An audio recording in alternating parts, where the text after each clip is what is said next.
سلام دوستان، حالتون چطوره؟ امروز اومدم با یه ویدیوی خفن. همونطوری که میدونید بیسیک تو بازی خیلی نقش مهمی داره و بیشتر بازی رو بیسیک تعیین میکنه. یعنی اگه مثلا بیسیک خوبی داشته باشی میتونی بازی خوبی هم داشته باشی. مثلا نگاه یه قسمتی از بازی سنسه، یه قسمتی مثلا بیسیک، یه قسمتی نت، یه قسمتی دیگه. حالا ما کار به اینا نداریم. بیسیک یکی از مهمترین قسمت‌هایی که مثلا شاتگان زدن میس ندی، حتی اگه سنس درست باشه میس ندی و بعد دیگه مثلا ایم خوبی داشته باشی و اینا، یا مثلا اسکین نشینه، اینا همه مال بیسیکه. اول باید بیسیک خوبی داشته باشی، بعد سنس خوبی داشته باشی. حالا خلاصه امروز براتون یه بیسیک خودم آوردم واقعا برای موبایل پلیر رو. اصلا کلا بیسیک خیلی خفنیه، حرف نداره. این بیسیک رو حتما الان تا آخر ویدیو همراه من باشین، گیم پلی رو هم ببینین. بیسیک آخر ویدیو براتون گذاشتم. اگه ممنون میشم اگه لایک هم بزنن به ویدیو، دمتونم گرم. و راستی جدیدن کریم هم خیلی ضعیف شده. دیوای کریم قوی تره. من اینجا با کریم 2 نفر زدم، 2 نفر دمیج شد. دیوای برداشتم.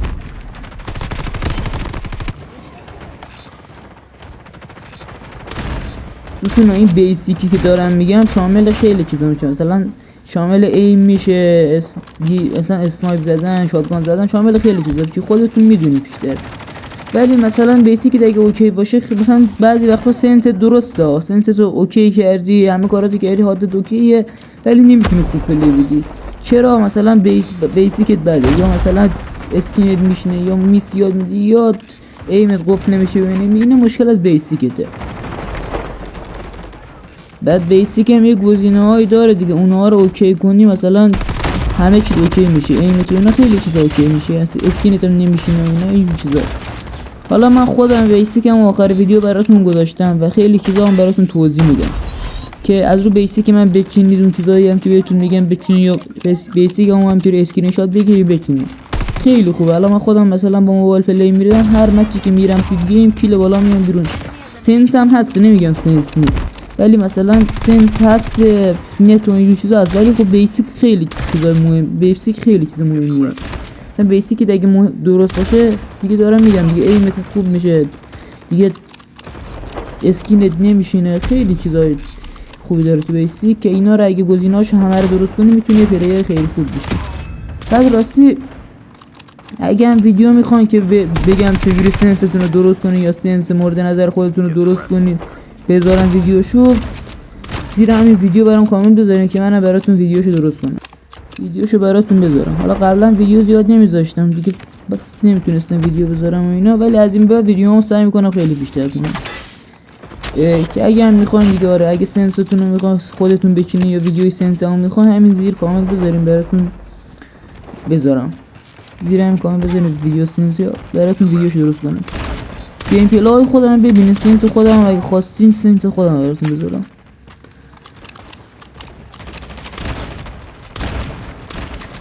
بعد من بچه‌ها خیلی ها رو میبینم میگن نه بیسیک فقط یه ایم نسیف و اینجور چیزاه، همون درست باشه بقیه‌اش درسته. بیسیک خیلی چیزای دیگه است، خیلی چیزای ریزی داره تو بیسیک که باید درست باشه. یعنی شاید شما به چشم یه چیز ریز ببینید اینو، خب ولی همون کلی تو بازیتون تاثیر داره، یعنی کلی میتونه بازیتون خراب کنه، یا اگه مثلا درستش کنی میتونه بازیتون خیلی تغییر بده. خلاصه مثلا بیسیکتون هم درست کنید، اینجوری نباشین که فقط به فکر این باشین که فقط سنستون و هادتون رو درست کنید. بیسیک هم یه ربط داره، نمیگم سنس و هاد هم خیلی سنس خیلی تاثیر داره، مخصوصا سنستون هم درست کنید، بعد اول بیسیک بعد سنس. حالا خیلی هم اول سنسشون رو درست کنن، خیلی هم میگن اول سنس، ولی وقتی یه بیسیک خوب داشته باشی سنست هم میتونی به خوبی درست کنی دیگه، درسته؟ لا میفهمید مشکل از مثلا یه جایی رو اشتباه کنی میفهمید مشکل از سنست نیست، مشکل از مثلا میگم مشکل از بیسیکت نیست، مشکل از سنسته. سنست باید تغییر بدی، ولی میبینی سنست مثلا یه جای خیلی سنست خوبه، خب ولی مثلا ایم گانت هم خوبه، ولی بعضی وقتا گانت یهو داره ایم میکنه رو یارو ایمت میپره، ایمت رو یارو یهو میپره، تو که میگی این سنس هم خوب بود و اینا چرا اینجوری شد، یا سنس هم از دستم در رفته. نه اینجوری نیست، اون مثلا بعضی گزینه‌ها تو بیسیک هست، اون گزینه‌ها مثلا خراب میشه دیگه، نمیتونید خوب پلی بدین، یا گزینه‌ها درست نکردین، یعنی بعد آن کنین یا آف کنین. حالا میگم دیگه بیسیکتون درست باشه خیلی تاثیر داره. حالا ویدیو رو هم ببینیم، من آخر ویدیو برام بیسیک خودم گذاشتم. مثلا بهتون توضیح میدم شما بچینید بیسیکمو. بعد بچه بگینم چه جور ویدیوهایی میخوام براتون بذارم. مثلا ویدیو سنسو گذاشتم خوبم حالا ویو خورد نسبت ویوهایی که من دارم. بعضی وقتا بچه ها مثلا پرکاتون خوبه میبینی وانشات نمیکنه یا اصلا بعد وانشاتش تو صورت یارو میزنی وانشات نمیکنه. این اون بعضی وقتا مشکل از بیسیکتون هم هست باور کنید. من الان خودم خب یه موقعی بود مثلا هر کی میزدم دم یه دو سه تا گزینه تو بیسیک بود اونا رو رفتم آن کردم. خب دم دراب گان بکشیدم بدون پرک. حالا من کار رو اون ندارم مثلا گان دراب یا گان ساده کلا وانشاتم چه با بیوا چه با اچ اس چه با هر کریم با هر زیاد شده بود. میگم مثلا حتی برای وان شات کردن هم بیسیک تاثیر داره دیگه. ببین چقدر میتونه رو چیزای دیگه تاثیر داره. برای وان شات کردن شاتگان تاثیر داره.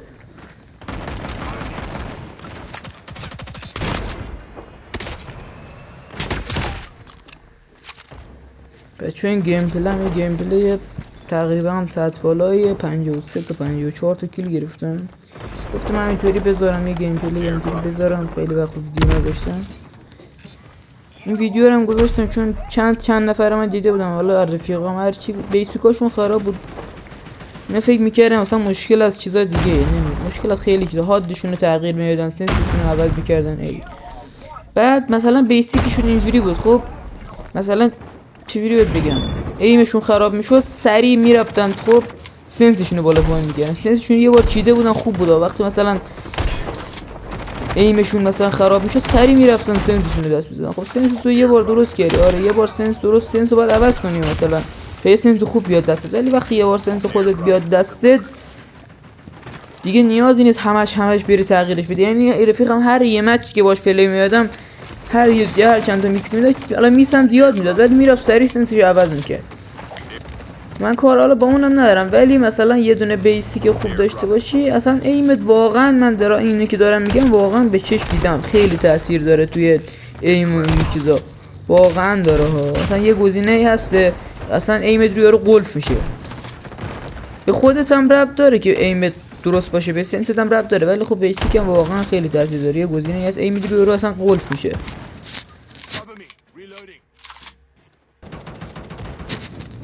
چون من تو هر وقت تونستم سعی میکنم ویدیوهایی که آموزشی که از دستم برمیاد بذارم براتون دیگه. شما هم بدونید چیزایی که خودم میدونم شما بدونید. شما خودتون بعضی چیزا رو میدونید ولی هرچی من شد میذارم دیگه.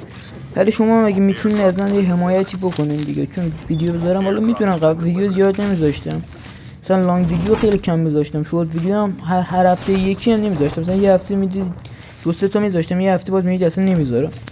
حالا سعی میکنم ویدیومو بیشتر کنم فقط شما از من حمایت کنید دیگه. شورت ویدیوام برید نگاه کنید گیم پلیام سطح بازیش بدک نیست خوبه. سطح بازیش خوبه والا. شما هم برید از من حمایت کنید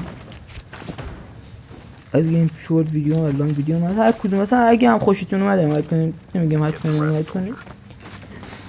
شورت ویدیو مثلا با اسناب یه شاتای میزنم فضایی داره میگم یه چیزی میگم یه چیزی میشنوی. یعنی حالا ادعا نمیکنم بگم من خیلی خفنم خودم فلان ولی خب بازیم بدک نیست. میتونی بریم ببینیم فکر نکنیم دنبال کنیم. ولی خلاصه گفتم میگم من هر کاری دستم برمیاد براتون چیز میکنم. اگه سنسو ها دارم خواستین ببین براتون بذارم. اگه هم خواستین حالا گفتم اول ویدیو اگه هم خواستین سنس خودتون رو داشته باشین بگین آموزش چی بذارم. باشه یه ویدیو هم یه فن خریدم میخوام از اونم یه ویدیو بذارم. خواهم تستش براتون بذارم اگه خوب بود برین شما هم کسایی که میخوام فن بخرن برم بخرن.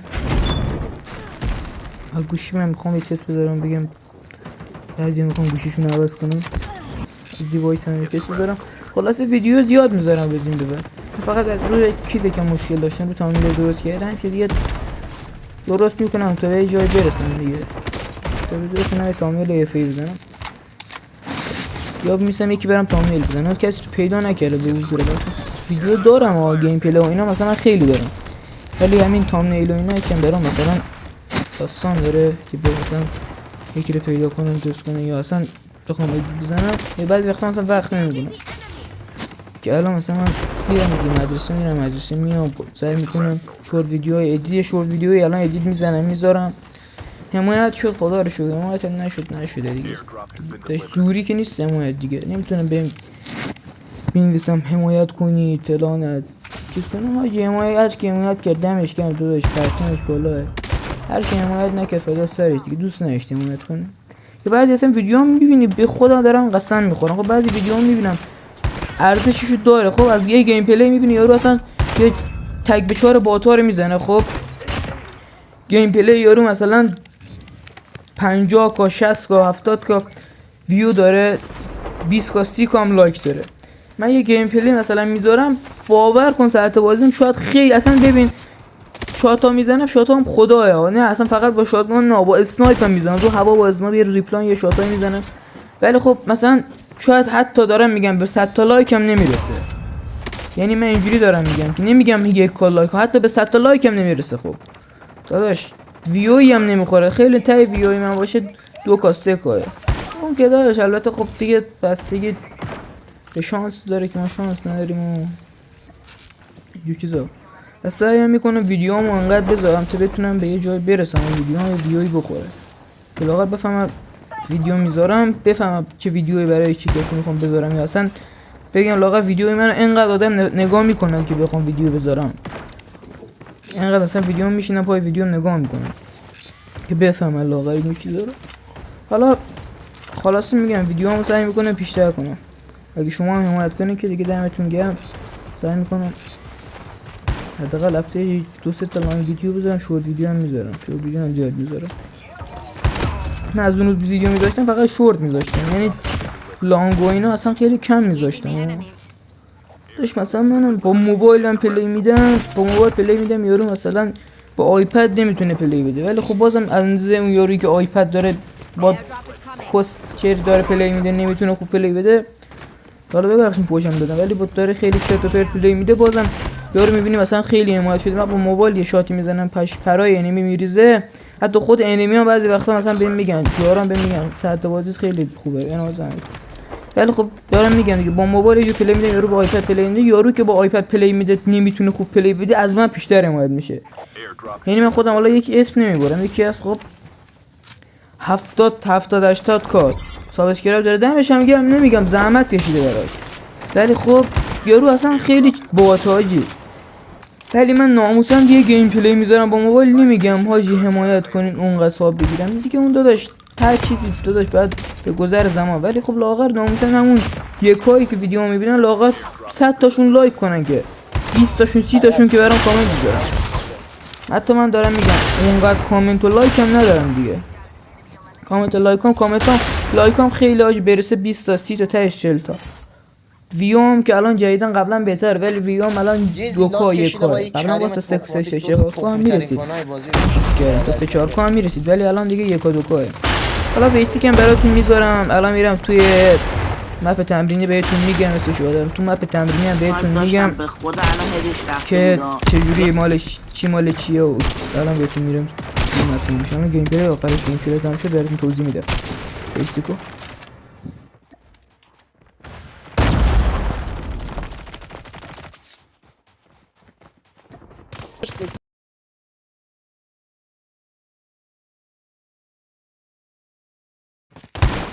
بچه این من گیم پلی 53 تا کیل گرفتم، حالا گیم پلی خوبی بود گفتم بذارم.